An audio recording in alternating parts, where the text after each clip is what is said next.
والسلام على سيد الأنبياء وخاتم المرسلين نبينا وسيدنا وشفيعنا محمد وعلى آله وأصحابه أجمعين أما بعد.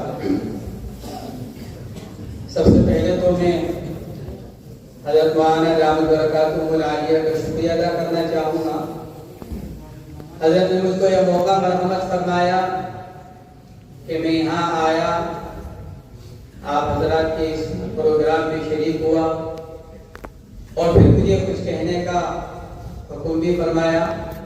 اس سے حضرت مولانا کا جتنا بھی شکریہ ادا کیا جائے. بڑوں کا حکم سر آنکھوں پر، حضرت کے حکم پر ہی یہاں تشریف آوری ہوئی اور حکم پر ہی یہاں آ کر بیٹھا. مقصد یہاں آنے کا کوئی اپنی بات سنانا نہیں ہے، بلکہ یہاں آ کر حضرت سے ملاقات اور آپ حضرات کی محنتوں کو اور کاوشوں کو دیکھنا. اپنا کچھ کہنا مقصود نہیں ہے. اس ڈیبیٹ کو دیکھ کر جو واقعات جیسے کہ ہمارے نوسر صاحب کہہ رہے تھے کہ مدارس اسلامیہ کی پہل ہے اور دارالوقت کو یہ اولیت حاصل ہے. اس سے پہلے شعبہ مناظرہ تو تمامی مدارس میں قائم ہے اور اس شعبے کے تحت میں مناظرات قائم کیے جاتے ہیں مختلف موضوعات کے اوپر. ان کی نوعیت الگ ہوتی ہے، اس کی نوعیت الگ ہے. ہمارے عزیز طلباء نے جو محنت کی، جو پروگرام پیش کیا، دیکھ کر اندازہ ہوا کہ الحمدللہ ان حضرات نے حضرت کی سرپرستی میں واقعات محنت کر رکھی ہے اور ہمارا یہ شعبہ الحمدللہ ترقی کی طرف گامزن ہے. پر مجھے ایک چھوٹی سی بات محسوس ہوئی ان حضرات سے، پر سبیل تذکرہ اس کا ذکر کر رہا ہوں، ورنہ ہر اعتبار سے ماشاءاللہ ہمارا یہ پروگرام بہت عمدہ تھا. مجھے ذرا محسوس ہوا کہ ہمارے جو حضرات جو دیگر مذاہب کے ترجمان بنے ہوئے تھے، انہوں نے اپنے مذہبی الفاظ کے ساتھ اپنی بات کو شروع کیا. ہمارے اسلامی ترجمان تو ان کو بسم اللہ پڑھ لینی چاہیے. اس لیے کہ جب ہم کسی اسٹیج پر جا کر بیٹھتے ہیں تو ہمارے پیچھے ہماری پوری مسلم قوم ہوتی ہے اور ہم اسلام کے ترجمان کی حیثیت سے جا کر بیٹھتے ہیں. ایک بات ایسی محسوس ہوئی، اس سے عرض کر دیا قابل کی موجودگی میں، ورنہ ہر اعتبار سے ہمارا یہ پروگرام بہت کامیاب، بہت اچھا. بس ایک بات یہ عرض کرنی ہے، اللہ رب العزت نے خطابت کو دین کی خدمت کا بڑا مؤثر ذریعہ بنایا ہے.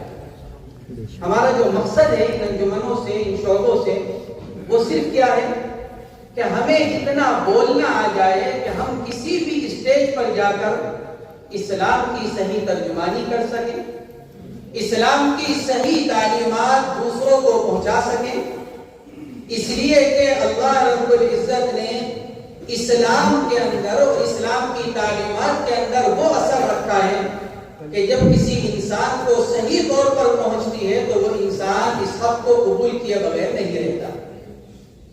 تو خطابت کا سب سے بنیادی مقصد ہمارے اکابر نے جو انجمن ابتدا سے قائم کی، جو شعبے قائم کیے ہیں، اس کی بنیادی وجہ یہی ہے کہ ہمارے طلباء عزیز کو بولنا آ جائے، خطابت آ جائے. اس لیے کہ خطابت ہی کے ذریعے سے آپ دین کی دعوت کا بھی کام کر سکتے ہیں اور دین کے دفاع کا بھی کام کر سکتے ہیں. جس عالم کو بولنا نہ آتا ہو، جس کے پاس زبان نہ ہو، نہ وہ دعوت دین کا کام کر سکتا ہے، نہ وہ دفاع دین کا کام کر سکتا ہے. اور اہل علم کی ذمہ داری ہے، دونوں ذمہ داریاں اہل علم کی ہیں کہ وہ دین کی دعوت بھی دے اور دین کا دفاع بھی کرے.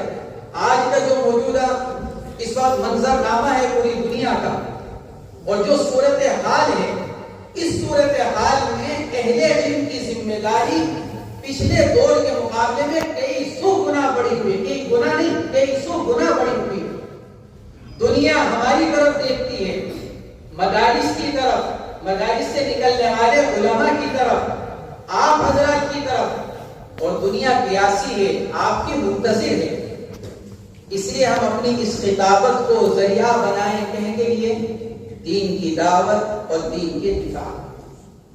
اگر ہم اپنی خطابت کو ان کاموں کے لیے استعمال کریں گے، دیکھیں دنیا تو انسان کو ہر حال میں مل کر رکھتی ہے، دنیا کہیں نہیں جاتی.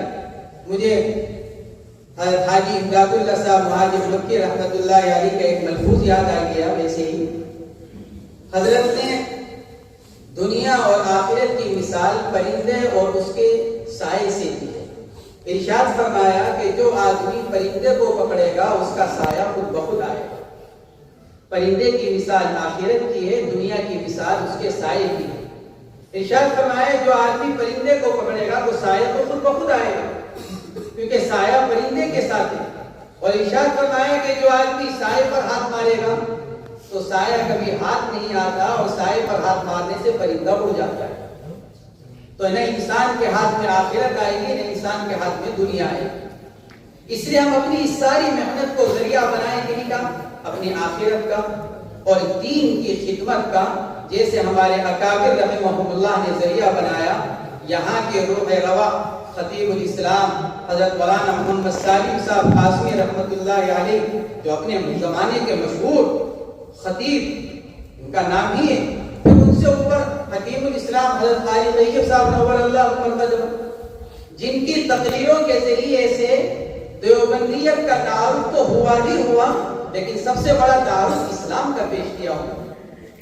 ان دونوں حضرات نے اسلام کا تعارف، دیوبندیت کا تعارف اپنی تقریروں کے ذریعے سے ہی پیش کیا پوری دنیا کے اندر. پوری دنیا میں اگر دارالعلوم کا تعارف پہنچا ہے وہ حکیم الاسلام حضرت مولانا قاری محمد طیب صاحب رحمۃ اللہ علیہ کی تقاریر کے ذریعے سے، ان کے خطابات کے ذریعے سے، ان کے خطابات کے ذریعے سے پوری دنیا کے اندر اسلام کا تعارف بھی پہنچا، دارالعلوم دیوبند کا تعارف بھی پہنچا. اب ہمارے حضرت مولانا جو اس وقت دارالعلوم کے ترجمان کی حیثیت رکھتے ہیں اور حضرت کی تقاریر کے ذریعے سے دیوبندیت کا تعارف، دارالعلوم کا تعارف، ہم یہ ارادہ کریں کہ ہم اپنے ان اکابر کے نقش قدم پر چل کر خطابت کو دین کی خدمت کا انشاءاللہ ذریعہ بنائیں. اگر ہم یہ نیت کر کر اس کام کو کریں گے تو یقین مانیے اللہ رب العزت ہمیں سرخرو بھی فرمائیں گے، کامیابی اور عزت بھی دیں گے. سب سے بڑی بات کہ ہم جن اکابر کے نام لیوا ہیں اور جن اکابر کی نسبتوں کے حامل ادارے میں تعلیم حاصل کر رہے ہیں، ان اکابر کی روحانی توجہات بھی ہم کو حاصل ہوں. میں اس سے زیادہ کچھ عرض کرنا نہیں چاہتا. میرا یہ چاہتا ہے کہ میں حضرت مولانا کو سنوں، اس سے کہ سننے ہی کے لیے آیا، آپ حضرات کو دیکھنے کے لیے، آپ حضرات کی محنتوں کو دیکھنے کے لیے، اور حضرت مولانا سے سننے کے لیے حاضر ہوا.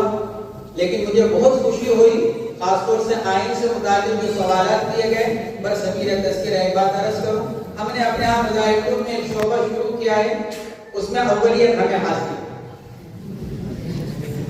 شعبہ تدریب فی القضاء ہم نے شروع کیا. تدریب فی القضاء عمارت شریعہ پٹنہ میں ہوتا ہے اور تو برا ایک وہ ہے، لیکن تدریب فی القضاء کا شعبہ ہم نے مذاہب میں شروع کیا. وہ طلباء، وہ فضلاء جو دارالمفتہ سے فارغ ہو جائیں، پھر اس کے بعد ہم نے ان کے لیے 1 سال کے لیے شعبہ قائم کیا، جہاں قضاء کی تعلیم ان کو باقاعدہ دی جاتی ہے، عملی طور پر ان کو سکھایا جاتا ہے. ہم نے اس میں 1 گھنٹہ، کیونکہ قاضی کو لازم ہے کہ وہ کہیں سے واقف ہو، ملک کے آئین سے واقف ہو، ہم نے اپنے شعبہ تدریب فی القضاء میں 1 گھنٹہ ملک کے آئین کا رکھا ہے. پورا 1 گھنٹہ ملک کے آئین اس کے اندر پڑھایا جاتا ہے، تاکہ ہمارے ان طلباء اور فضلاء کو جو آگے چل کر محاکم شریعہ کے اندر، دارالقضاء کے اندر بیٹھیں گے، ان کو ملک کا آئین معلوم ہو، تاکہ بظاہر کہیں پر ملک کے آئین سے ٹکراؤ پیدا نہ. اللہ تبارک و تعالیٰ آپ حضرات کی محنتوں کو قبول فرمائے، اور جن اکابر کی نسبتوں کے حامل ہم اس ادارے میں بیٹھے ہیں، اللہ رب العزت ان اکابر کی روحانی توجہات سے ہم سب کو مالا مال فرمائے. حضرت والا کی عمر میں عافیت، سلامتی کے ساتھ، صحت کے ساتھ عمر میں برکت عطا فرمائے، تاکہ ہم زیادہ سے زیادہ استفادہ کر سکیں. وآخر دعوانا الحمدللہ.